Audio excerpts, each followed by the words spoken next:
அல்லேலூயா. அன்புக்குரியவர்களே, நாம் இன்றைக்கு அந்த எபேசியர் 5வது அதிகாரம், எபேசியர் 5:14 வசனத்திலிருந்து வாசித்து ஆவியானவர் நம்மை நடத்த விரும்புகிற பாதையில் நாம் கடந்து போவோம். முக்கியமாக அவர் சொல்லியிருக்கிற வசனம் பிரகாசித்தல் என்கிற அடிப்படையில் நாம் பார்க்கலாம். வாசிங்க. அப்பொழுது கிறிஸ்து உன்னை பிரகாசிப்பிப்பார். முழுமையா வாசிங்க. ஆதலால் தூங்குகிற நீ விழித்து மரித்தோரை விட்டு எழுந்திரு. அப்பொழுது கிறிஸ்து உன்னை பிரகாசிப்பிப்பார் என்று சொல்லியிருக்கிறார். அல்லேலூயா. இந்த பிரகாசித்தல், பிரகாசிப்பிப்பார். இப்ப இந்த பிரகாசிக்கிறது அப்படின்னு சொல்லும்போது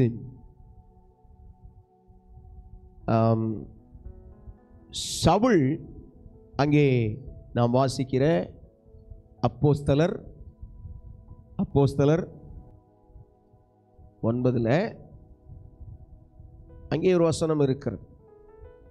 3வது வசனம். அவன் பிரயாணமாய் போய் தமஸ்குவுக்கு சமீபித்த போது சடுதியிலே வானத்திலிருந்து ஒரு ஒளி அவனை சுற்றி பிரகாசித்தது. அல்லேலூயா. பாருங்க, இயேசு சொல்றார் மத்தேயு 5:16 வாசிக்கும் பொழுது நற்கிரியைகளின் பிரகாசத்தை பற்றி பேசுறார். இங்கே சவுல் கண்ட பிரகாசித்தல் அது ஆண்டவராகிய இயேசுவை குறிக்கிறது. இவ்விதமாய் மனுஷர் உங்கள் நற்கிரியைகளை கண்டு, நாம் செய்ய வேண்டிய காரியங்களை குறித்து ஆண்டவர் பேசி இந்த விதமாக நாம் செயல்படும் பொழுது மனுஷர் நம்முடைய நற்கிரியைகளை காண்கிறார்கள் அப்படிங்கிறதையும், உங்கள் பிதாவை மகிமைப்படுத்தும்படி அந்த நற்கிரியை கண்டு காண்கிறதுனால என்ன நடக்கும்? பரலோகத்தில் இருக்கிற பிதாவை மகிமைப்படுத்தும்படி உங்கள் வெளிச்சம் அவர்கள் முன்பாக பிரகாசிக்க கடவது. அல்லேலூயா. அல்லேலூயா. இந்த 3 பிரகாசமும் வெவ்வேறு கோணங்கள்ல சொல்லப்பட்டிருக்கு. சரியா? முதல் பிரகாசம் என்ன பார்க்கிறோம்? நாம மரிச்சோரை விட்டு எழுந்தா கிறிஸ்து பிரகாசிப்பார். 2வது பிரகாசம் தேவன் தன்னை வெளிப்படுத்தும்படியாய் பிரகாசித்த பிரகாசம். ஆமென். இந்த 3வது பிரகாசம் நான் செய்கிற கிரியைகளினால் வருகிற பிரகாசம். அல்லேலூயா. அல்லேலூயா. அல்லேலூயா. ஆமென். விளங்குதா? ஆமென். 3 பிரகாசங்கள் இருக்கிறது. கர்த்தருக்கு மகிமை உண்டாகட்டும். 4வதா இன்னொரு பிரகாசத்தை இயேசு சொல்றார். மத்தேயு 13:43. மத்தேயு 13:43. அப்பொழுது நீதிமான்கள் தங்கள் பிதாவின் ராஜ்யத்திலே சூரியனைப் போல பிரகாசிப்பார்கள். கேட்கிறதற்கு காதுள்ளவன் கேட்க கடவன். அல்லேலூயா. அல்லேலூயா. இந்த வசனம் சொல்லுது, இந்த உலக வாழ்க்கைக்கு பின்பதாக வருகின்றதான ஒரு பிரகாசம். ஆமென். அல்லேலூயா. ஆமென். அது எப்படி? நீதிமான்கள் சூரியனை போல பிரகாசிக்கிறது. அல்லேலூயா. அல்லேலூயா. கர்த்தர் நல்லவராய் இருக்கிறார். பாருங்க, ஆண்டவராகிய இயேசுவின் பிரகாசத்தை கண்டு உடனே அதற்கு கீழ்ப்படிந்து, அது அப்போஸ்தலர் 9, அப்போஸ்தலர் 26 அதை சொல்லும்போது சொல்றார், அகிரிப்பா ராஜாவே, நான் அந்த பரம தரிசனத்திற்கு கீழ்ப்படியாதவனாய் இருக்கவில்லை. அல்லேலூயா. 19வது வசனம், 26:19. ஆகையால் அகிரிப்பா ராஜாவே, நான் அந்த பரம தரிசனத்துக்கு கீழ்ப்படியாதவனாய் இருக்கவில்லை. அல்லேலூயா. அல்லேலூயா. 13ஆம் வசனத்துல அந்த 13ல அங்க மத்தியானத்துல அந்த வெளிச்சம் என்ன வந்துச்சுங்கிறது, மத்தியான வேளையில் 26:13. ராஜாவே, நான் வழியிலே சூரியனுடைய பிரகாசத்திலும் அதிகமான ஒளி வானத்திலிருந்து என்னையும் என்னுடனே கூட பிரயாணம் பண்ணினவர்களையும் சுற்றி பிரகாசிக்க கண்டேன். அல்லேலூயா. ஹalleluya. அங்க என்ன நடந்துச்சுங்கிறத பேசுறார். 9ல அப்போஸ்தலர் 9ல நடந்த சம்பவத்தை இங்க சொல்றார். அது சொல்லிட்டு தான் 19வது வசனத்துல வாசிக்கும் பொழுது, நான் அந்த பரம தரிசனத்திற்கு கீழ்ப்படியாதவனாய் இருக்கவில்லை. அல்லேலூயா. ஹalleluya. சரி, தேவன் ஒரு மனிதனை பிரகாசிப்பிக்கிறதற்கு இந்த சவுல் தன்னை ஒப்பு கொடுத்து ஆண்டவருடைய சத்தத்துக்கு அவன் கீழ்ப்படிஞ்சதுனால ஆண்டவர் அவனை பவுலின் ஊழியத்தை செய்யும்படியாய், பவுல் பொதுவாக என்ன சொல்லுவாங்கன்னா, சவுல் என்பது ஒரு ஒரு பெயர், கிரேக்க பெயர் வந்து பவுல் அப்படின்னு சொல்லிட்டு மாற்றி சொல்லுவாங்க. கிரேக்க பெயர் அல்லது சவுல் பவுல்ங்கிற பெயர் மாற்றி சொல்லுவாங்க. சரி, கர்த்தருக்கு ஸ்தோத்திரம். எனக்கு சரியாது ஞாபகம் இல்லை, கர்த்தர் நடத்துவாராக. ஆனால் இந்த மொழியில் சவுல் என்றும் அந்த மொழியில் பவுல் என்றும் சொல்வார்கள். ஆனால் தேவன் அடையாளப்படுத்துகிறதிலே தான் நாம் செயல்பட வேண்டும். ஹல்லேலூயா. ஹalleluya. இப்போ என் பேர் வந்து ப்ரூஸ் ராப்சன். என் பேர் என்னது? Bruce Raphson. ஆண்டவர் அவரை நான் அறிந்து அவரிடத்தில் வரும் பொழுது அவர் எனக்கு தந்த, என்னை அழைத்த அழைப்பின் பெயர் வந்து ப்ரூஸ். நான் பொதுவாக என்னுடைய 2ஆம் பெயர் ராப்சன்கிறதா அதிகமாக சொல்லி எனக்கு பழக்கம், என்னுடைய 29 வயது வரை. ஆனால் ஆண்டவர் என்னை அழைக்கும் பொழுது அழைத்த பெயர் இந்த ப்ரூஸ் என்கிற பெயர். கர்த்தருக்கு மகிமை உண்டாகட்டும், கர்த்தருக்கு மகிமை உண்டாகட்டும். கர்த்தர் நல்லவராய் இருக்கிறார். அல்லேலூயா. ஹalleluya. கர்த்தருடைய நாமம் உயர்த்தப்படுவதாக. ஆமென், ஆமென். அப்போ ஆண்டவர் என்னை அழைத்த பெயர் தான் இப்போ என்ன செய்கிறேன், எல்லார்ட்டையும் நான் சொல்லும்போது சொல்கிறேன். என்னோடு படித்தவர்கள், பழகினவர்கள், அதற்கு முன்பதாக இருந்தவர்கள் எல்லாருக்கும் என்னுடைய பெயரை ராப்சன்னு சொன்னாதான் தெரியும். நான் பழைய சபைகளில், என்னுடைய சென்னையில் நான் இருந்த அந்த சபையில் இருக்கிற இதுவாக இருக்கட்டும், எல்லாமே என்னது ராப்சன்னு சொன்னாதான் தெரியும். கர்த்தருக்கு ஸ்தோத்திரம். ஆனால் ஆண்டவர் அழைத்த பின்பு அந்த அழைத்த பெயரை, ஆபிராம் என்று இருந்த பெயரை ஆபிரகாம் என்று கூப்பிடுகிறார். அல்லேலூயா. ஹalleluya. இனி உன் பெயர் ஆபிராம் அல்ல ஆபிரகாம் என்று சொல்லுகிறார். சரி, கர்த்தருக்கு மகிமை உண்டாகட்டும். அப்போ சவுல் பவுலாக ஊழியத்தை நிறைவேற்றுகிறான். ஏன்னா பின்னாடி வரும்போது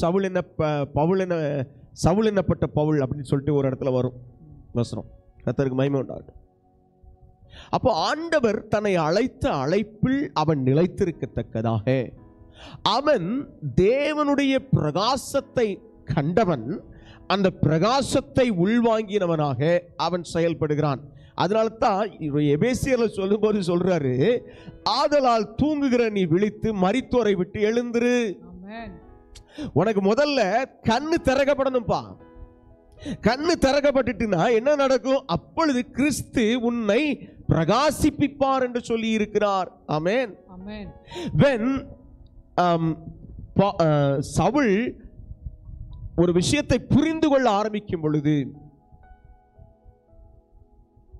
தன்னை சுற்றிலும் பிரகாசிக்கிற வெளிச்சத்தை பார்த்த உடனே அவனுக்கு ஒன்று தெரிஞ்சிட்டு, வந்திருக்கிறது தெய்வம். கேட்கிறான், ஆண்டவரே நீர் யார்? ஆண்டவரே நீர் யார்? நான் என்ன செய்ய சித்தமாக இருக்கிறேன்? கேட்ட மாத்திரத்தில் கர்த்தருடைய வார்த்தை அங்கிருந்து வருது, நீ துன்பப்படுத்துகிற இயேசு நானே அப்படின்னு சொல்றார். உடனே அவனுக்கு வந்து, இவ்வளவு நாள் நம்ம அவரெல்லாம் வந்து அடிக்கிறதுக்கு, அவரை பின்பற்றவங்களாம் அடிக்கிறதுக்குள்ள இருந்தோம் அப்படின்னு சொல்லிட்டு அவனுக்குள்ள ஒரு இருதயத்தில் ஒரு மாற்றம், ஒரு தெளிவு. 3 நாள் கண்ணு குருடாயிருது. அந்த குருட்டு தன்மையில் அநேக விஷயங்களை அவனுக்குள்ள இந்த சிந்தனைகள், யோசனைகள். அதனால தான் இந்த 26 சொல்லும்போது ரொம்ப கிறிஸ்பாக, ரொம்ப அழகாக, ஒரு சின்ன ஷார்ட் அண்ட் ஸ்வீட்டாக தன்னுடைய காரியத்தை சொல்லி முடிச்சிடறான். எனக்கு எப்பா 12 அப்போஸ்தலர்கள் இயேசுவோடவே கூட இருந்து ஊழியம் செஞ்சவங்க.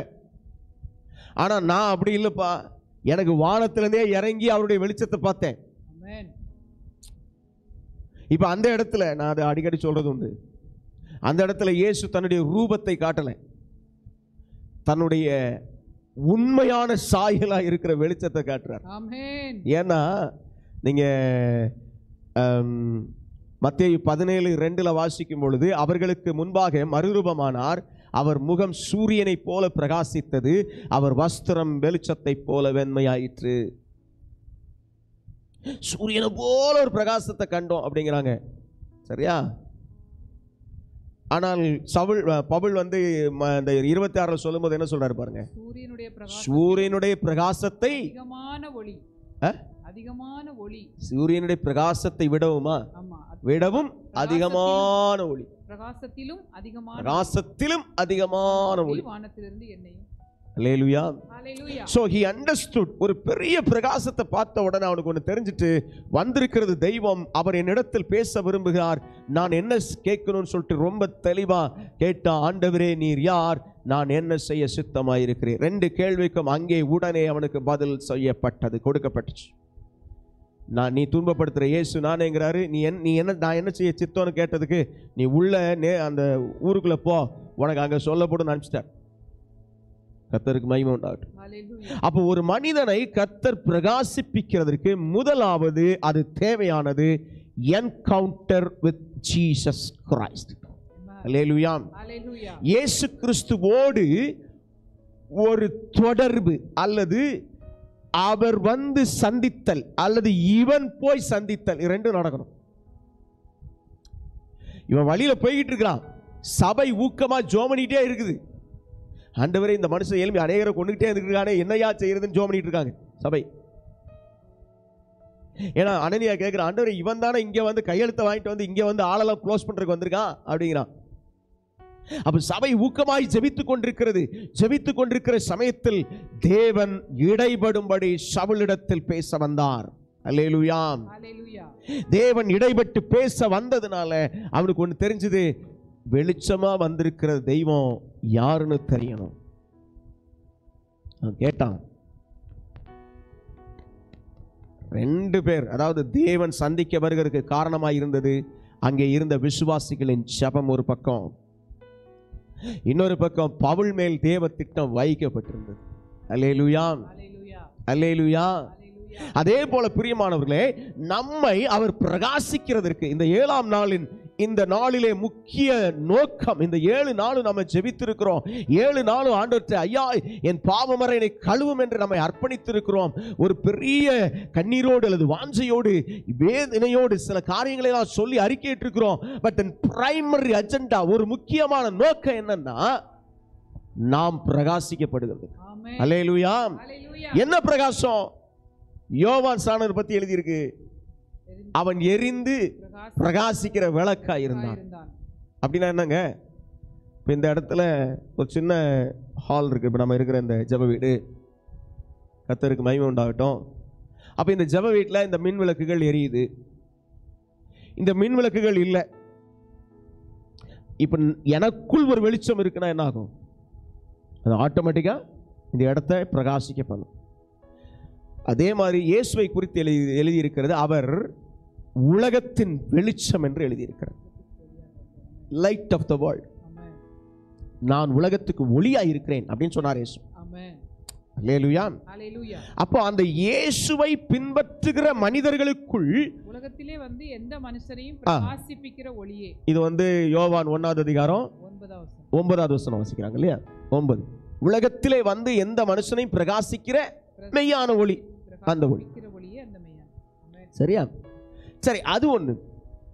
என்னை பிரகாசிப்பிக்கிறதுக்காக அவர் வந்திருக்கிறார். அல்லேலூயா. அதனால அந்த வசனம் சொல்லுது, கிறிஸ்து உங்களை பிரகாசிப்பிப்பார் என்று சொல்லி இருக்கிறார். ஆமென். சோ நான் பிரகாசமாய் மாறுகிறதற்கு, எனக்குள் அந்த பிரகாசம் வருகிறதற்கு, எனக்குள் அந்த பிரகாசத்தினால் உண்டாகிற கிரியைகள் வெளிப்படும்படி பலவிதமான காரியங்கள் இருக்கு. பவுல் நடந்து போய் கொண்டிருக்கையில ஒரு குறி சொல்ற பெண் வந்து அவன் பின்னாடி சொல்றா, இதோ உன்னதமான தேவ ஊழியக்காரர். 16 எடுங்க, அப்போஸ்தலர் 16:17. இந்த மனுஷர் உன்னதமான தேவனுடைய ஊழியக்காரர், ரட்சிப்பின் வழியை நமக்கு அறிவிக்கிறவர் சத்தமிட்டாள். வாசிங்க. 16:17 சொல்றா. 16ல இருந்தே இருக்குது. அதாவது 16ல இருந்து வாசிங்க. நாங்கள் ஜெபம் பண்ணுகிற இடத்துக்கு போகையில், நாங்கள் ஜெபம் பண்ணுகிற இடத்துக்கு போகையில் குறி சொல்ல ஏவுகிற ஆவியை கொண்டிருந்து, குறி சொல்ல ஏவுகிற ஆவியை கொண்டிருந்து குறி சொல்லுகிறதுனால் தன் எஜமான்களுக்கு மிகுந்த ஆதாயத்தை உண்டாக்கின ஒரு பெண் எங்களுக்கு எதிர்பட்டாள். குறி சொல்லுகிறதுனால் மிகுந்த ஆதாயத்தை உண்டு பண்ணுகிற ஒரு பெண் எங்களுக்கு எதிர்பட்டாள். அவள் பவுலையும் எங்களையும் பின்தொடர்ந்து வந்து அவர் பவுலையும் எங்களையும் பின்தொடர்ந்து வந்து இந்த மனுஷர் உன்னதமான தேவனுடைய ஊழியக்காரர், ரட்சிப்பின் வழியை நமக்கு அறிவிக்கிறவர்கள் என்று சத்தமிட்டாள். 18 இப்படி அநேக நாள் செய்து கொண்டு வந்தார். எவ்வளவு நாள்? அநேக நாள். பவுல் சினம் கொண்டு திரும்பி பார்த்து, சரி இருங்க, இதுல இந்த அநேக நாள் வருது இல்லையா? இப்போ ஒரு மனிதனுடைய ஆவிக்குரிய வாழ்க்கையின் முன்னேற்றம் கண்ணிலே தெரியத்தக்கதா இங்க நடக்கிற ஒரு சம்பவத்தை சொல்றேன். பவுல் இதுக்கு முன்னாடி பார்த்தீங்கன்னா பவுல் என்னெல்லாம் செய்கிறாருன்னு சொல்லிட்டு ஒன்று ஒன்றா எழுதியிருக்கு, ஒவ்வொரு இடத்துலையும் ஒவ்வொரு விதமாக எழுதியிருக்கு. சரியா? இங்கே இந்த இடத்துல இந்த அசுத்த ஆவியை துரத்தாமல் அமைதியாக வந்து கொண்டிருக்கிறார். ஒரு காரணம் என்னவா இருந்திருக்கும்? தொடர்ந்து ஜெபம் பண்றாங்க, ஆண்டவரே இந்த ஆவியை துரத்துறதுக்குரிய வழி என்னன்னு ஒருவேளை தெரியாம இருந்திருக்கலாம், அல்லது அந்த கிஃப்ட், அந்த ஆவியை துரத்துற அந்த வரம் அந்த மனுஷனுக்குள்ளே அது வரைக்கும் செயல்படாமல் இருந்திருக்கலாம். சொல்றது புரியுதா? ஆனா என்ன செய்தாரு? தொடர்ந்து ஜெபம் பண்ணி அந்த பிரகாசம் அவனுக்குள்ளே உண்டாக உண்டாக உண்டாக ஒரே வார்த்தை, வசனம் சொல்லுது பாருங்க, பவுல் சினங்கொண்டு 18ல பவுல் சினங்கொண்டு திரும்பி பார்த்து, நீ இவளை விட்டு புறப்படும்படி இயேசு கிறிஸ்துவின் நாமத்தினாலே உனக்கு கட்டளையிடுகிறேன் என்று அந்த ஆவியினுடனே சொன்னான். அந்நேரமே அது புறப்பட்டு போயிற்று. ஹல்லேலூயா. அல்லது ஒன்று இடம் கொடுத்து பொறுமையா இருந்திருக்க வேண்டும். இரண்டு விதமான கண்ணோட்டத்தை சொல்றேன். ஒன்று, இடம் கொடுத்து பொறுமையா இருந்திருக்கணும், சரி பேசுன்னு சொல்லி விட்டு இருந்திருக்கணும். ஆனால் ஒரு கட்டம் வந்த பின்பு அவன் அதன் மேல் சினம் கொண்டு அதை துரத்தி விட்டான்னு பார்க்கிறோம். ஹல்லேலூயா. பிரகாசித்தலில் ஒரு காரியம், தேவன் நமக்கு தருகிற அதிகாரங்கள். ஹல்லேலூயா. தேவன் நமக்கு தருகிற இயற்கைக்கு அப்பாற்பட்ட அதிகாரங்கள், ஆவிகளின் மேல் கொடுக்கப்படுகிற அதிகாரங்கள். ஹல்லேலூயா. ஹல்லேலூயா. இரண்டு விதமான கண்ணோட்டத்தை இதில் பார்க்கலாம். நான் அதுதான் நான் சொல்லலை, சரியா?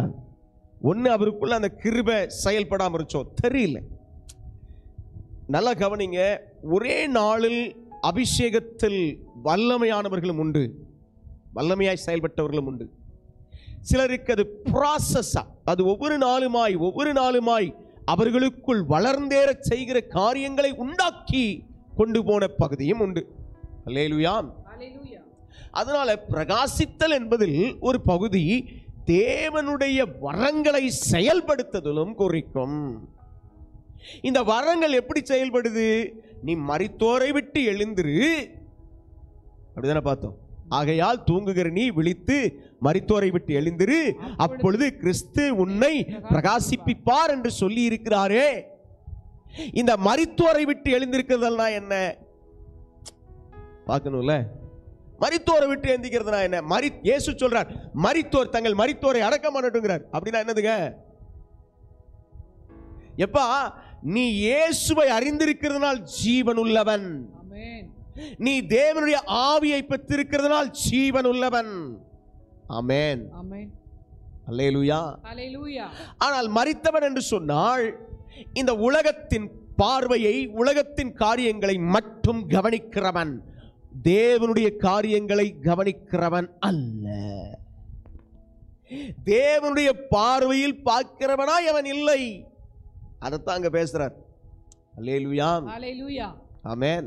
அப்ப இயேசு சொல்றார், மரித்தோர் தங்கள் மரித்தோரை அடக்கம் பண்ணட்டும், நீ என்னை பின்பற்றி வா அப்படின்ட்டார். அப்படின்னா என்னது? எப்ப உன் வேலை அது இல்ல, நீ என்ன ஃபாலோ பண்ணு, உன் காரியம் வேற மாதிரி மாறும். ஆமென். அப்ப ஒருவன் கிறிஸ்துவை பின்பற்றுகிறது தான் மரித்தோரை விட்டு எழுந்திருக்குதல். அல்லேலூயா. அது எப்படி பின்பற்றுகிறது? அவருடைய வசனத்தை கை கொள்றதுனால. அவருடைய வார்த்தையை நான் கை கொண்டா நான் அவரை பின்பற்றுகிறவனா மாறுறேன். அல்லேலூயா. அப்படி நான் பின்பற்றுகிறவனாய் எழும்ப ஆரம்பிக்கும் பொழுது அவர் என்ன செய்யறாரு? நம்மை பிரகாசிக்க செய்கிறார். அல்லேலூயா. ஹalleluya. சகோதரிகள் சொன்ன சாட்சிகளின் அடிப்படையில் கவனிச்சோன்னா கனி, ஆவிக்குரிய கனி. ஆமென். அந்த ஆவிக்குரிய கனி என்னது? நல்ல குணங்களை குறித்து அந்த 9 கனிகளை குறித்து கலாத்தியர் 5வது அதிகாரம் 22, 23 வாசிக்கிறோம். இந்த 9 காரியங்கள் ஒரு மனிதனுக்குள் வரும் பொழுது இந்த மாம்சத்தின் கிரியைகள் எல்லாம் அவனை விட்டு விலகி விடுகிறது. ஹல்லேலூயா. ஹalleluya. மாம்சத்தின் கிரியைகள் விலக விலக, அதுக்குத்தான் நம்ம இந்த 7 நாள் ஜெபம் பண்ணிருக்கோம். ஒரு புதிய விடுதலை, ஒரு புதிய மாற்றம், ஒரு புதிய கண்ணோட்டம். பல பேர் என்னதான் பிரசங்கத்தை கேட்டால் அவங்க மைண்ட்ல என்ன இருக்கும் தெரியுமா? என் குடும்பம் நல்லா இருக்கணும், அதுக்கு நான் ஜெபம் பண்ணணும். வேற பொதுவா மற்றவங்களுக்காக ஜெபிக்கவே மாட்டாங்க. மற்றவங்களுக்காக ஜெபம் பண்ண மாட்டாங்க, மற்ற காரியத்துக்காக ஜெபம் பண்ண மாட்டாங்க, தான் இஷ்டப்படி இருப்பாங்க.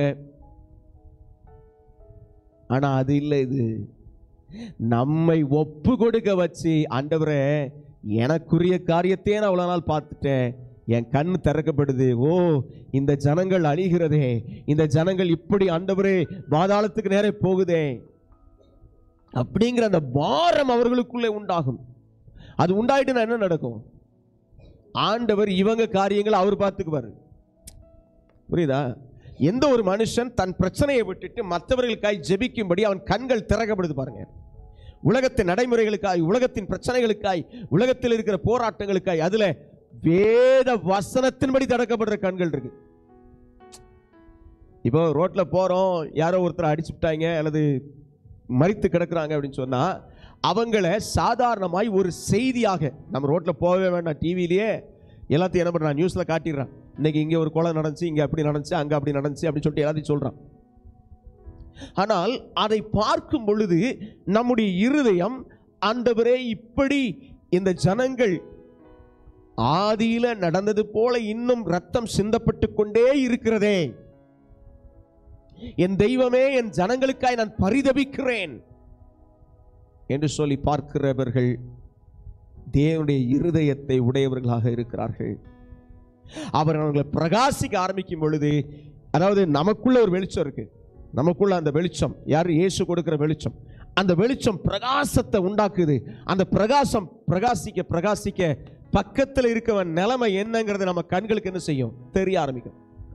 அல்லேலூயா. ஹalleluya. சிலர் கவலைப்படுறத சொல்லுவாங்க, வந்து பிரதர் இந்த மாதிரி ஆயிட்டு, சிஸ்டர் இந்த மாதிரி ஆயிட்டு, நான் என்ன செய்வேன்னு தெரில அப்படின்னு சொல்லி அவங்க வந்து சொல்லி அழுதுகிட்டு இருப்பாங்க.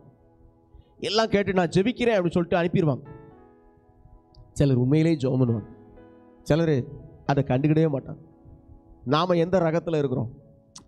உண்மையிலே கண்ணு திறக்குதுன்னா பிரகாசிப்பிப்பார் என்று சொல்லி இருக்கிறாரே, அப்ப கண்ணு திறந்துட்டா என்ன நடக்கும்? ஆண்டவரே உதவி செய்யுங்கப்பா, இந்த மனுஷனுடைய நிலைமையை பாருங்க ஆண்டவரே, இந்த மனுஷனுக்கு நீங்க உதவி செய்யுங்கப்பான்னு சொல்லி அதை சொல்றவளா மாறுதல். அல்லேலூயா. ஹalleluya. தேவனிடத்தில் கேட்குதல். அப்போ கனிகள், இந்த கனி என்னது? அன்பு. ஒரு மனுஷன் மேல் நாம் வைக்கிற அந்த அன்பு, உலகத்தின் அன்பை நான் சொல்லல. உலகத்தின் அன்பு என்ன செய்யுது? அது கம்ப்ளீட்லி ஃப்ளஷ், அது மாம்சம், மாம்ச ரீதியாக தான் அது அன்பு கூறுது. முகத்தின் சாயலை அல்லது தோற்றத்தை அல்லது வசதி வாய்ப்புகளை பார்த்து அன்பு கூறுகிற உலகம். ஆனால் தேவனால் அன்பு கூறப்பட்ட ஒரு மனிதன் அவருடைய அன்பை சுமந்து செல்லுகிறவன் அப்படி பார்க்கிறவன் அல்ல. இதுக்கு ஒரு நல்ல உதாரணம், நம்ம நாட்களில் வாழ்ந்து கடந்து போன அந்த தொழுநோயாளிகள் மத்தியில் வேலை செஞ்சாங்களே, அன்னை தெரசா அம்மா. எவ்வளவு ஒரு அன்பு இருந்தா அப்படிப்பட்ட காரியத்தை செய்ய முடியும்? கொஞ்சம் யோசிச்சு பாருங்க. இப்பவும் நம்ம பகுதிகளையும் இருக்காங்க, நம்ம பகுதிகளையும் இந்த தசைமலை பக்கம் தான் நினைக்கிறேன், தசைமலை அங்கிட்டு நாசரேத் பக்கம் ஒரு ட்ரஸ்ட் இருக்கு. சமீபத்தில் கேள்விப்பட்டேன். ரோட்டில் இருக்கிறவங்களை எடுத்துட்டு வந்து பராமரித்து அவங்கள நீட் பண்ணி அவங்களுக்கு சுத்திகரித்து யாருடைய எந்த குடும்பத்தில் உள்ளவங்க ஏன் இப்படி ரோட்டில் கிடக்குறாங்க அதை தேடி கண்டுபிடிச்சி ஒப்படைக்கிறாங்க. ஒரு ட்ரஸ்ட், இது நல்ல ட்ரஸ்ட். கர்த்தருக்கு மகிமை உண்டாகட்டும். அப்போ ஒரு மனிதனிடத்தில் அன்பு வரும் பொழுது தன்னலமற்ற செயல்கள் அவனிடத்திலிருந்து உண்டாகும். ஹல்லேலூயா. ஹல்லேலூயா. இது கிறிஸ்துவின் அன்பினால் வரும், எல்லாருடைய அன்பினால் வராது. அப்போ ஒரு மனுஷனுடைய பிரகாசம் தெரிய ஆரம்பிக்கும் பொழுது, ஒரு மனுஷனுக்குள்ள இந்த பிரகாசம் கிரியேட் செய்யும் பொழுது, ரோட்ல கிடக்கிறவங்க மேல, அங்கங்க இருக்கிறவங்க மேல அந்த அன்பு வெளிப்பட ஆரம்பிக்கும். அல்லேலூயா, ஹல்லேலூயா, அல்லேலூயா. ஹல்லேலூயா. கர்த்தர் நல்லவராக இருக்கிறார். கர்த்தர் நமக்கும் அந்த ட்ரஸ்ட் ஒன்று தந்திருக்கிறார். நம்ம ஜெபம் பண்ணிட்டு இருக்கிறோம். கர்த்தர் நடத்துவார். ஏழை மக்களுக்கு, எளியவர்களுக்கு உதவி செய்தல், இயேசுவே அதை செய்கிறார். யோவான் 13:26 வாசிப்பீங்கன்னா அங்கே எழுதியிருக்கு, தரித்திரருக்கு ஏதாகலும் கொள்ளும்படிக்காவது சொல்லியிருப்பாருன்னு நினச்சாங்களாம் சீசர்கள் எல்லாம் யூதாஸ் காரியத்தை அனுப்பும்போது. என் அன்புக்குரிய தேவ பிள்ளைகளே, தெய்வம் விரும்புகிற ஒரு அன்பு, எளியவர்களுக்கு உதவி செய்தல், ஏழைகளுக்கு உதவி செய்தல், என்னை பிரகாசிக்க செய்கிற அவருடைய வெளிச்சம். அந்த வெளிச்சம் எனக்குள்ள வந்துட்டுனா, எனக்குள்ள இருந்தது என்ன செய்யும்? பிரகாசிக்கிச்சுக்கிட்டே இருக்கும். சூரியனை பற்றி ரொம்ப ஆராய்ச்சி நடந்துக்கிட்டே இருக்கு. அது எப்படி எரிஞ்சிக்கிட்டே இருக்கு அப்படின்னு ஹீலியம்னு ஒரு இதுக்கு சொல்கிறாங்க. அதில் என்னென்னவோ கண்டுபிடிச்சிக்கிட்டு இருக்காங்கன்னு வைங்களேன். சூரிய புயல்னு ஒன்று சொல்கிறாங்க. அங்கேருந்து வெளியில் அப்படி அடிக்கிறது, ஒரு 2.5 லட்சம் கிலோமீட்டருக்கு மேலே அது அடிக்குது. நம்ம பூமியை உள்ளே வச்சிடலாம், அதை விட பெருசு அது. ஆக்சுவலாக பல விதங்களில் ஆலோசனை பண்ணுறாங்க. அது எப்படி அது நடக்காது, அது எப்படி எரிஞ்சிக்கிட்டே இருக்காது, எப்போ அது முடியும்? வார்த்தை சொல்லி இருக்கிறது அவரு. ஏன்னா பகலை ஆளை சூரியனும், இரவை ஆளை சந்திரனையும் உண்டாக்குனாருன்னு இருக்கு. அல்லேலூயா. அந்த சூரியன் எதற்காக? அந்த சூரியன் இருக்கிறதுனால தான் இந்த உலகத்தினுடைய இயக்கங்கள் இருக்கு. ஒருவேளை சூரியன் இல்லைன்னா என்ன ஆகும்? எனக்கா யோசிச்சு பார்த்துருக்கீங்களா? இருட்டு மட்டும் இல்லை, ஒரே வருஷத்துல இந்த பூமி அழிஞ்சிடும். குளிர் -டிகிரியில் போயிடும். இந்த உலகத்தில் எதுவுமே உயிர் வாழ முடியாது. அப்போ தேவன் வார்த்தையினால் சொல்லப்பட்டு உருவாக்கப்பட்ட ஒரு சத்துவம், மகிமையான வல்லமை அந்த சூரியன் கிட்ட யாரும் போக முடியாது. 8 நிமிஷம் கழிச்சு வந்து பூமியில் விழுற வெளிச்சதை இப்பவே அடிச்சு வெளுக்குது வெயில். இன்னும் 1 மாசம் இருக்குது, இல்லை இன்னும் 1.5 மாசம் இருக்குது, பிச்சு எரிஞ்சிடும். அவ்வளவு சத்துவத்தின் வல்லமையை அதற்கு கொடுத்திருக்கிறார். கர்த்தருக்கு மகிமை உண்டாகட்டும். அப்ப எனக்குள் வருகிற பிரகாசம், அதான் பவுல் சொல்றாரு, எப்பா அது சூரியனிலும் அதிகமான பிரகாசமா இருந்துச்சுப்பா என்ன சுத்தி பிரகாசிச்சது. அப்ப எனக்குள் அவருடைய பிரகாசத்தை கொடுத்தா எனக்குள்ள அது எப்படி இருக்கும்? அந்த பிரகாசம் அநேகருக்கு வெளிச்சத்தை உண்டாகும், அநேகர் வழி நடத்தும், அநேகர் தேவனுக்குள்ள கொண்டு வரும். அப்படிப்பட்ட வார்த்தைகள் என்னுள்ளது வரும். ஹல்லேலூயா. இதை கேட்டுக்கொண்டிருக்கிற ஒவ்வொருத்தரையும் தேவன் பிரகாசிக்க விரும்புகிறார். ஹல்லேலூயா.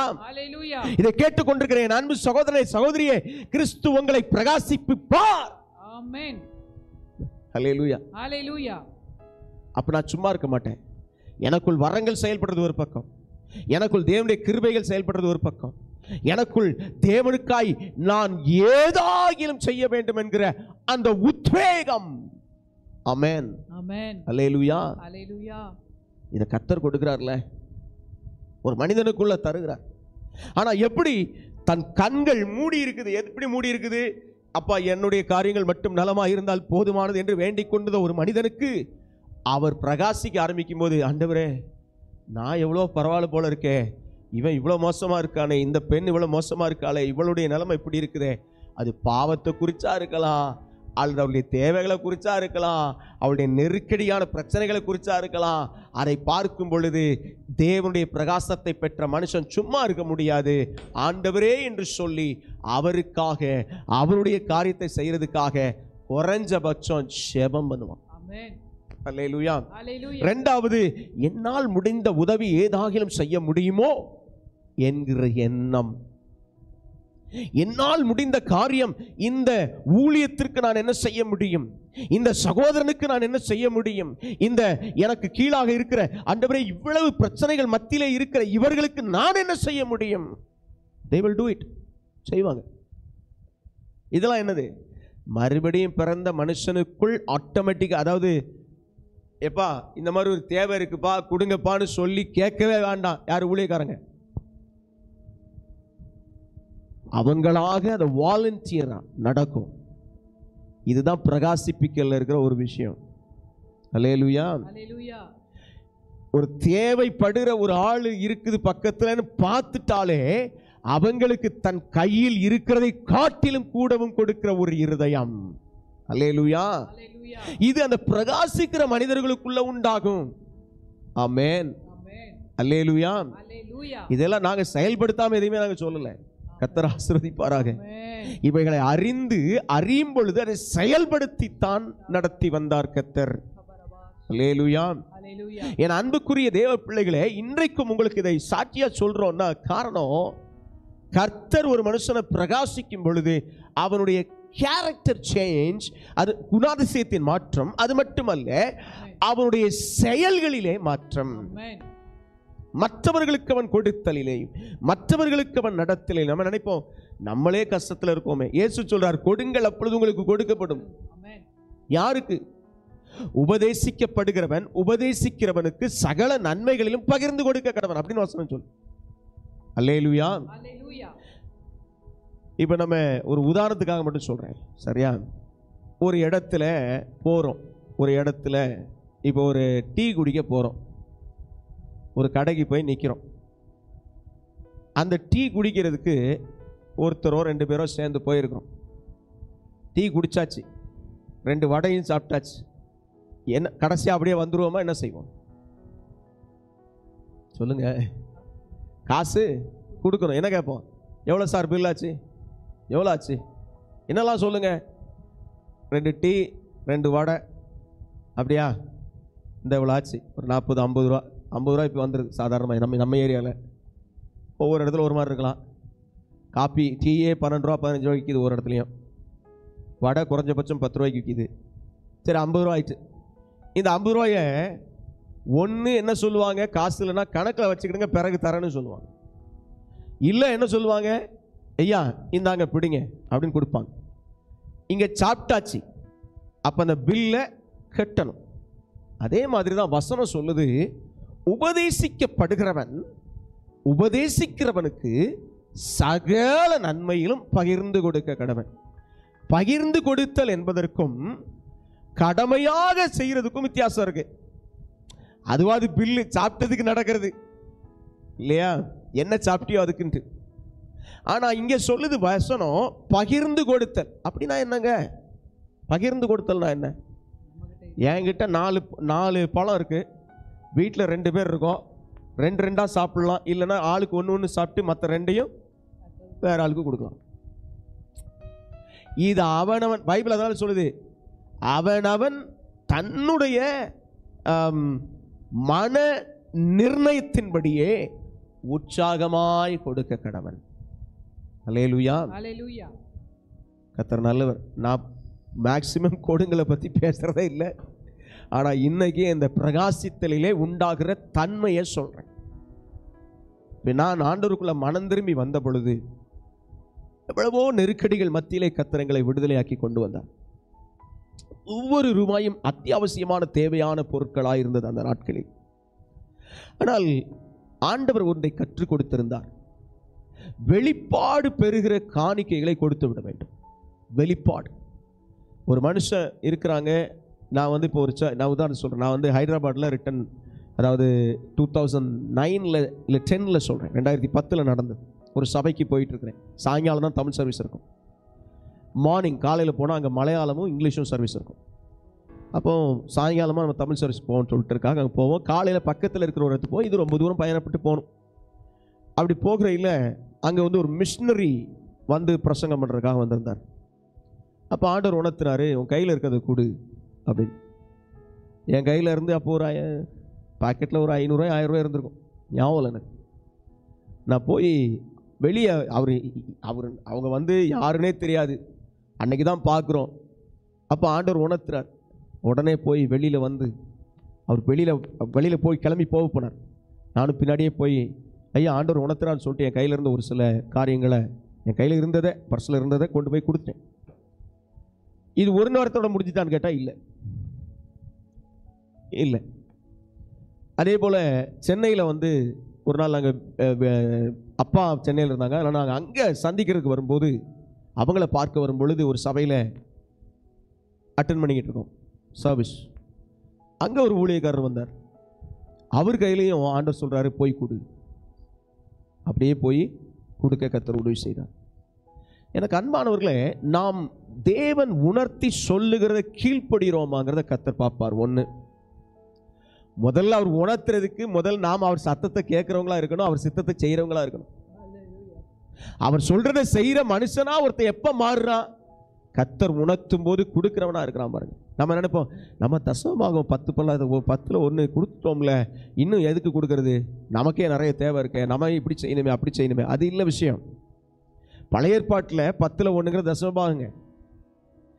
புதிய ஏற்பாட்டில் 10 1 தசமபாகத்தை பற்றி ரொம்ப வசனங்களே இல்லை. ஒரே ஒரு இடத்துல ஆண்டவர் என்ன சொல்றாரு, அதையும் செய்யணும் இவைகளையும் கைவிடாது இருக்கணும்னு சொல்றாருங்க. ஆனா உற்சாகமாய் கொடுக்கிறவன் இடத்தில் தேவன் பிரியமா இருக்கிறார் ஒரு வசனம் இருக்கு. இன்னொன்று என்ன சொல்லுமா, ஆண்டவர் கொடுக்கிறதை முழுமையாகவும் நான் அர்ப்பணிக்கிறேங்கிற ஒரு எண்ணம் உணர்வு ஒரு மனுஷனுக்கு இருக்குமானால் அவனுடைய ஆசீர்வாதங்களுக்கு பஞ்சமே இருக்காது. பஞ்சமே இருக்காது. ஆண்டவர் அவர்களை ஆசீர்வதிப்பார். முழுமையாய் ஆண்டவரே நான் கர்த்தருக்காக இதை செய்கிறேன். ஊழியக்காரனை விசாரித்தல். சகோதரன் என்று சொல்லும் பொழுது அது யாருன்னா ஊழியக்காரங்களை தான் கொடுக்கிறது. ஆண்டவர் சொன்னார், இந்த சகோதரர் இந்த சிறியவருக்கு யாரை பார்த்து கை காட்டினாரோ அவரை பின்பற்றி கொண்டிருந்தவர்களை பார்த்து கை காட்டினார். இந்த சிறியவருக்கு நீங்கள் எதை செய்கிறீர்களோ அதை எனக்கே செய்கிறீர்கள். அல்லேலூயா, அல்லேலூயா. அதனால வெளிச்சம் ஒரு மனிதனுக்குள் பிரகாசிக்கும் பொழுது தேவ ஆவியானவர் அவனுக்கு கட்டளையிடுகிறதை கேட்டு அதை அவன் செயல்படுத்துகிறவனாக இருப்பான். அது பணமா இருந்தாலும் சரி, அல்லது செய்ய வேண்டிய செயலா இருந்தாலும் சரி. சிலர் சொல்லுவார் ஆண்டவர், எப்பா நீ வந்து என்ன செய்ய, பணமா இல்லை, இந்த மாதிரி ஒரு விஷயத்தை எடுத்து கொடு. சரி உன்கிட்ட இல்லை, ரைட்டு, நீ போய் இவங்களுக்கு இப்படி உதவி செய், உன்னுடைய சொந்த உடல் உழைப்பினால் உதவி செய். ஆண்டவர் அப்படி நடத்திடுவார். அப்ப நான் எதை செய்கிறேன்? வசனம் சொல்லுது, மேலும் எவர்கள் தேவனுடைய ஆவியினால் நடத்தப்படுகிறார்களோ அவர்கள் தேவனுடைய புத்திரராக இருக்கிறார்கள். ரோமர் 8:14. அப்ப நான் ஆவியானவரால் நடத்தப்படுறதுக்கு எனக்குள்ள என்ன வரும்? அந்த பிரகாசம், இந்த பூரணத்துவம். நான் கொஞ்சம் தான் பேசுறேன், இன்னும் நிறைய இருக்குது. இந்த சப்ஜெக்டை எடுத்தோம்னா பெரிய சப்ஜெக்ட். இப்போ இல்லை, ஆண்டு சுத்தமான பின்னாடி பேசுறேன். ஏன்னா இப்போ ஏற்கனவே நம்ம ஆவிக்குரிய யுத்தங்களை பேசிக்கிட்டு இருக்கோம். கர்த்தருக்கு சித்தமானால் ஆண்டவர் நம்மை நடத்துவாராக. எனக்கு அன்பான தேவ பிள்ளைகளை நிதானித்துக் கொள்ளுங்க. பிரகாசித்தல் தனக்கு, அதாவது வசனம் சொல்லு, அவனவன் தனக்கானவைகளை அல்ல பிறனுக்கானவைகளையும் நோக்குவானாக. என்னது அதனுடைய அர்த்தம் என்ன தெரியுமா? கொடுத்தலையும் குறிக்குது. இன்னொன்று என்ன தெரியுமா? கேரக்டர்ல இப்போ என்னைய யாரும் டிஸ்டர்ப் பண்ணக்கூடாதுன்னு சொல்லிட்டு நமக்கு உரிய காரியங்கள்ல ரொம்ப கவனமாக இருப்போம். ஆனா நான் சொல்ற இந்த வார்த்தையினால அந்த ஒன்று மனைவியினுடைய இருதயம் காயப்படுமே, அல்லது கணவனுடைய இருதயம் காயப்படுமே, அல்லது சகோதரனுடைய இருதயம் காயப்படுமே, அல்லது இந்த சபையில் நான் பேசுனா இவங்களுக்கு காயப்படுமே இருதயம். அந்த எண்ணம் வராம போயிட்டா கஷ்டம். அவனவன் தனக்கானவை அல்ல பிறனுக்கானவைகளை நோக்குவானாக. மனைவி புருஷனுக்கு தேவையான காரியங்களை செய்கிறதுலையும் அதில் கவனமா இருக்கணும். புருஷனானவன் மனைவிக்கு, வசனம் சொல்லுது, சபையை எப்படி, அதாவது ஒரு புருஷன் எப்படி மனைவியை போஷித்து காப்பாற்றுகிறானோ, தன் குடும்பத்தை காப்பாற்றுகிறானோ, அப்படியே கர்த்தரும் தன் சபையை போஷித்து காப்பாற்றுகிறார். அல்லேலூயா. அதே மாதிரி நான் மற்றவர்களை பார்க்கும் பொழுது என்னுடைய சகோதரிக்கு, என்னுடைய சகோதரனுக்கு என்று சொல்லி பங்களிப்புகளை வைத்தல், அது ஒரு பக்கம். அல்லேலூயா, அல்லேலூயா. நான் எப்படி இருக்கேன்? ஆண்டவர்கிட்ட கேளுங்க, எனக்குள்ள இந்த காரியம் இருக்கா? பிரகாசிப்பிப்பார்னு சொல்லுதேன், பிரகாசிப்பிப்பார்னு சொல்லுதேன். நான் ஒரு சில காரியங்களை சொல்லியிருக்கேன். இப்போ கொஞ்சம் யோசிச்சு பாருங்க. மற்றவர்களுக்கு நான் எப்படி என்னால் ஆன காரியத்தை செய்ய முடியும்? இயேசு அதனால சொன்னார், நீ உன்னை நேசிப்பது போல பிறனையும் நேசி என்றார் இயேசு. ஆமென். அப்ப நான் அவருடைய சீஷன்னு சொன்னா எனக்குள் வர வேண்டிய ஒரு காரியம் மற்றவர்களை நான் நேசிக்கிற அந்த சுபாவம். ஆமென். ஹல்லேலூயா. மத்தேயு 5:14 வருது இல்லையா? மத்தேயு 5:14. 14. ஆமென். வாசிங். இவ்விதமாய் மனுஷர் உங்கள் நற்கிரியைகளை கண்டு இவ்விதமாய் மனுஷர் உங்கள் நற்கிரியைகளை கண்டு பரலோகத்தில் இருக்கிற உங்கள் பிதாவை மகிமைப்படுத்தும்படி பரலோகத்தில் இருக்கிற உங்கள் பிதாவை மகிமைப்படுத்தும்படி உங்கள் வெளிச்சம் அவர்கள் முன்பாக பிரகாசிக்க கடவது. நான் 4 காரியத்தை காட்டின. முதல்ல தேவன் பிரகாசித்தல், தேவனே பிரகாசம், நாம் செய்கிற கிரியைகளினால் வருகிற பிரகாசம், முடிவில் வருகிற நித்திய ஜீவனுக்குள் செல்லும் பொழுது நாம் இருக்கிற பிரகாசம். 4 காரியம்.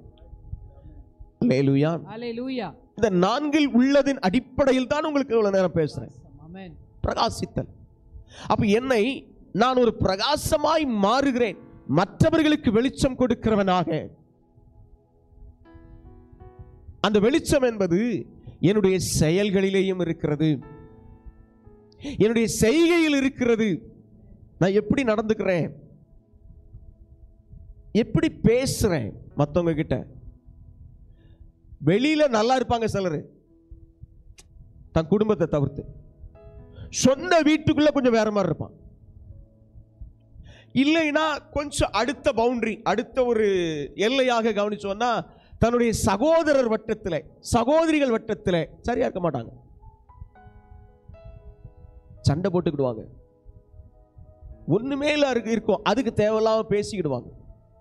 குவாரலிங், எதுக்கு எடுத்தாலும் வாக்குவாதம். வாக்குவாதம். ஒரு மனுஷனுக்குள் வெளிச்சம் வருமானால் வாயடக்கம் வந்துடும். அல்லேலூயா. நீ பேசு, அவங்க பார்ப்பாங்க, இது என்ன திடீர்னு இந்த அம்மா ஏதோ மாறின மாதிரி இருக்கு. அதுதான் இயேசு. ஒரே நிமிஷத்துல அந்த காரியங்கள் மாறும், அந்த வெளிச்சம் வந்துச்சுன்னா. அப்ப நான் அவரை பின்பற்ற ஆரம்பிக்கும் பொழுது நான் எழுந்திருக்கிறேன் மரித்தோரை விட்டு.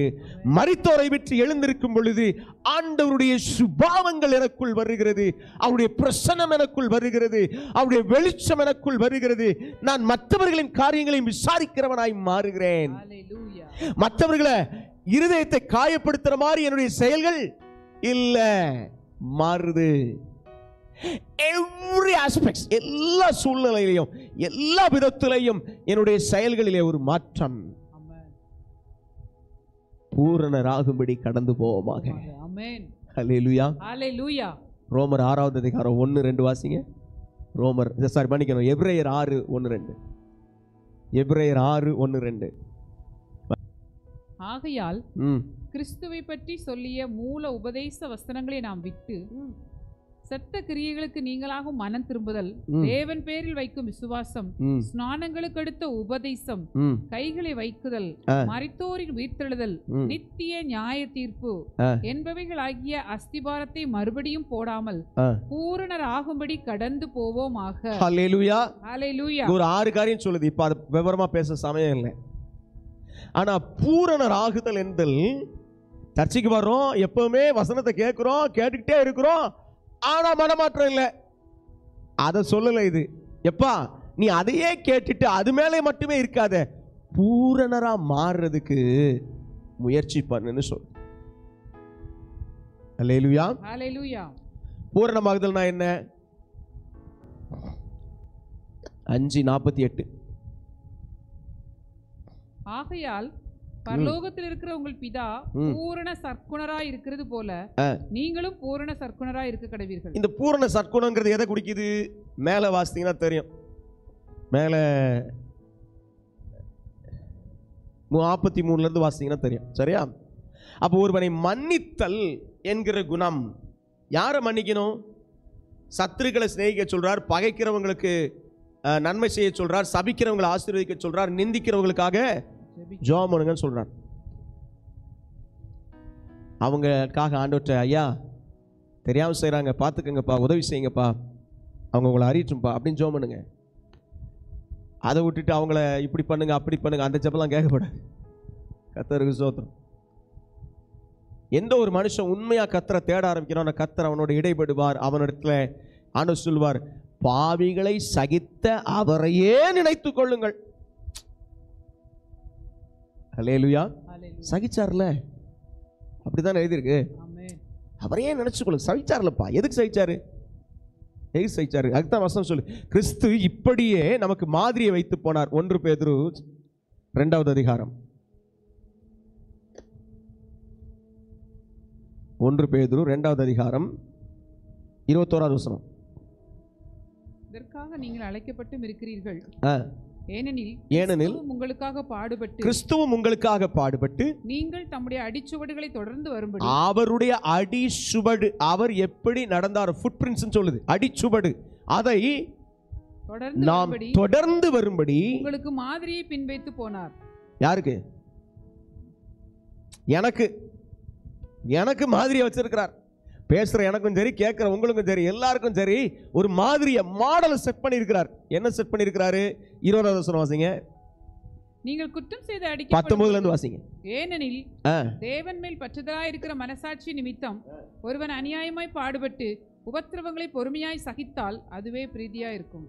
அல்லேலூயா, அல்லேலூயா. நீங்கள் குற்றம் செய்து அடிக்கப்படும் போது பொறுமையோட சகித்தால் அதனால் என்ன கீர்த்தி உண்டு?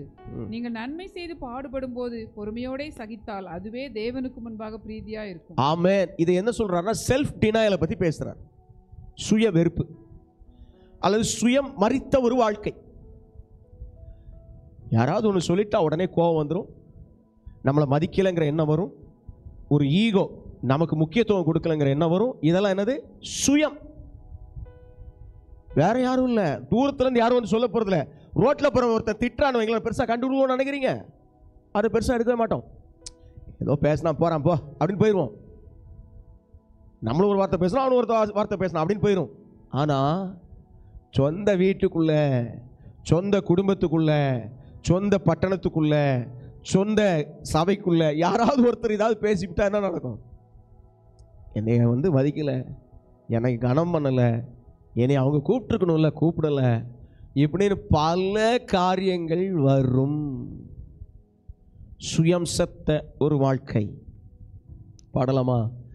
சுயமென்னல் சாம்பலாய் மாற சுத்தாவியே ஆனல் மூட்டும், ஜெயம் பெற்று மாமிசம் மாய தேவா அருள் செய்குவீர். ஜெயம் பெற்று மாமிசம் சாக தேவா அருள் செய்குவீர்.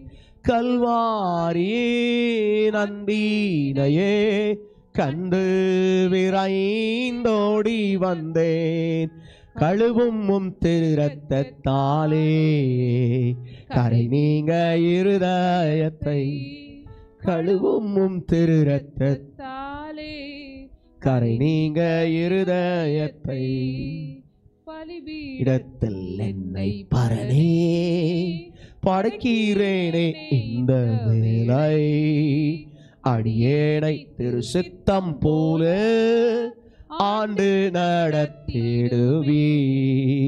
அடியேனை திரு சித்தம் போல ஆண்டு நடத்திடுவீர். அல்லேலூயா. நம்மளை அர்ப்பணிச்சோன்னா அவர் நடத்துவார். அதான் சொல்லுது, ஆகையால் மரித்தோரை விழித்து தூங்குகிற நீ விழித்து மரித்தோரை விட்டு எழுந்திரு. அல்லேலூயா. அப்பொழுது கிறிஸ்து உன்னை பிரகாசிப்பார். ஆமென். அப்ப மரித்தோரை விட்டு எழுந்திருக்கிறதுக்கு தான் இத்தனை வார்த்தைகளை ஆவியானவர் நமக்கு உணர்த்தி இருக்கிறார். அல்லேலூயா. நம்மளை நாம், இது வந்து பிரசங்கம் நமக்கு தான், நம்மளை நாமே ஆராய்ச்சி பார்த்து ஆண்டவர்கிட்ட, ஐயா என்னை மன்னிச்சிருங்க, எனக்கு உதவி செய்யுங்க, நான் இதை மாற்றிக்க விரும்புகிறேன் அப்படின்னு சொன்னால் அவங்க கனிகளை கர்த்தர் கொடுப்பார். கனியுள்ள வாழ்க்கை வரும். கனியுள்ள வாழ்க்கை வந்துச்சுன்னா தேவனுடைய சாயலான ஒரு மாற்றம் வரும். தேவ சாயலின் மாற்றம் வந்துச்சுன்னா அந்த பிரகாசம் எழும்பும். அந்த பிரகாசம் எழும்பிச்சுன்னா அநேகரை அது தொடும். அநேகர் அது தொட தொட கர்த்தர் உங்களை தன்னுடைய ராஜ்யத்திலே அவர் அறிந்திருப்பார். அல்லேலூயா. இயேசு சொல்றார், என் பிதாவின் சித்தத்தின்படி செய்தவனை அல்லாமல் என்ன என்று ஒருவனும் வரான். என்னை கூப்பிடுவாங்க, கத்தாவே கத்தாவேன்னு கூப்பிட்டோம்.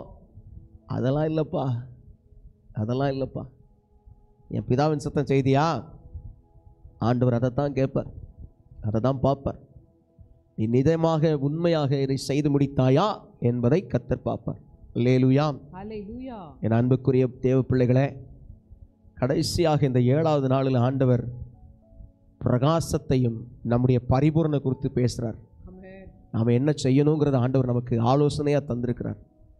நம்முடைய செயல்களில், நம்முடைய பேச்சில், நம்முடைய நடக்கையில் எல்லாத்துலேயும் நாம் பரிசுத்தமாக வாழ்கிறதுக்கு, அவருடைய பிரகாசத்தை நான் பெற்றுக்கொண்டவனாய் வாழ்கிறதற்கு எனக்கு அது அவசியம்னு சொல்லி அவரை பிடிக்கலாம். கர்த்தர் பெரிய காரியங்களை செய்வார். ஆமென். ஹல்லேலூயா.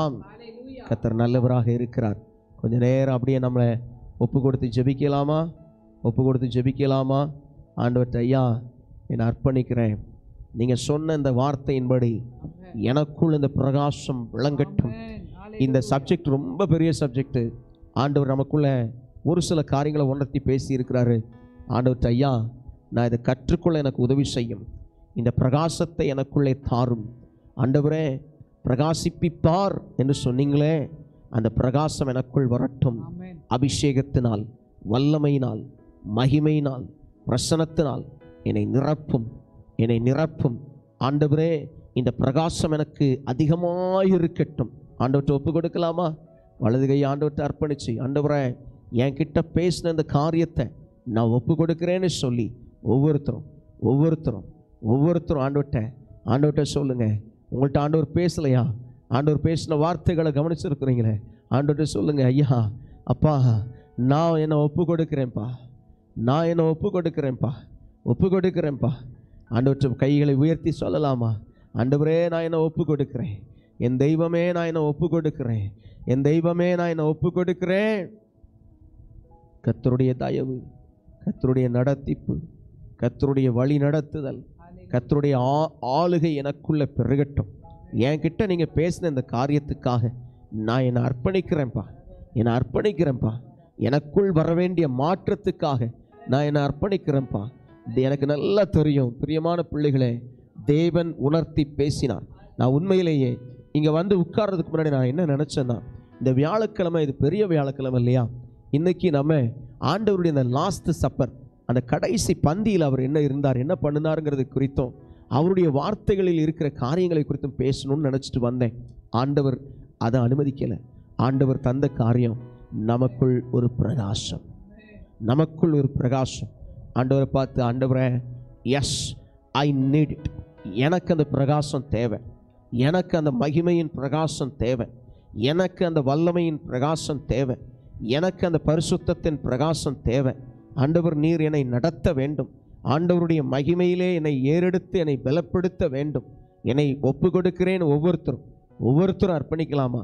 ரிபரமன சந்தரபதி நிலிரதி அந்தரபனோஷனத நிலினா.